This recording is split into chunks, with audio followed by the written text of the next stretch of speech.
பிரச்சனையை கொஞ்சம் சால்வ் ஆயிடுச்சுன்னா அதை பத்தி என்ன சொன்னாங்க அப்புறம் கேட்கவே மாட்டாங்க. அது அப்படி அல்ல. அல்லேலூயா.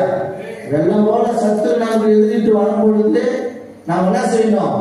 சகாயம் கிடைக்கும் காலத்திலேயே நாம் இன்னும் அதிகமா என்ன செய்யணும்? பண்ணணுமா? அதிகமா விண்ணப்பம் பண்ணணும். அப்ப ஆவியானவர் நமக்காக கொடியேற்றுவார். வெள்ளம் போல சத்து வரும்போது நமக்கு முன்பா என்ன செய்வார்? ஆவியானவரே கொடியேற்றுவார். அதுதான் கொடி, சிலுவையின் கொடி, அது வெற்றியின் கொடி, அது ஜெய கொடி. அப்ப இப்படிப்பட்ட கொடியை நம் தேவன் நமக்கு ஏற்றணும்னா நமக்கு சகாயம் கிடைக்கும் காலத்திலே, இணைப்பாளர்கள் கிடைக்கும் காலத்திலே, சமாதான காலத்திலேயே நாம் என்ன செய்யணும்?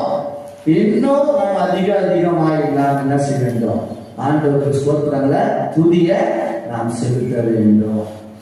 அதே நீங்க பிரியமானவர்களே 1 நாளாகமத்துல 29வது அதிகாரத்துல நீங்கள் 12, 13, 14வது வசனத்தை வாசிக்கின்ற பொழுது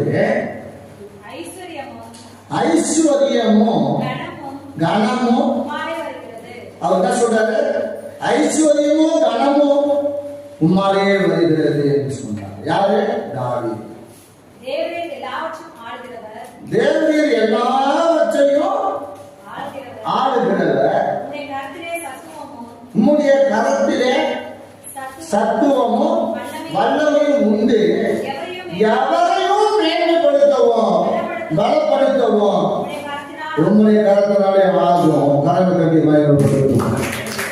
எந்த மனிதனையும் அவர் மேன்மைப்படுத்தவும் பலப்படுத்தவும் ஆசீர்வதிக்கவும் அவர் உயர்த்தவும் ஐஸ்வர்யத்தை உண்டு பண்ணவும் கனத்தை உண்டு பண்ணவும் அவருடைய கரத்தால ஆகும்.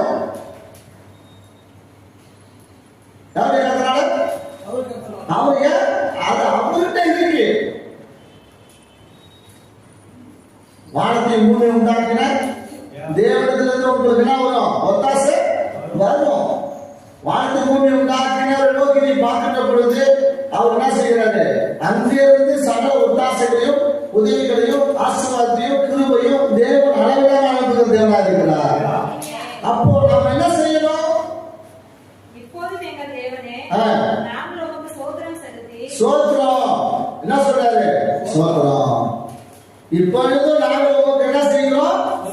ஸ்தோத்திரம் செலுத்தி உம்முடைய மகிமையுள்ள நாமத்தை துதிக்கிறோம். கரங்களை தட்டி மகிமைப்படுத்துகிறோம். ஹல்லேலூயா, ஹல்லேலூயா.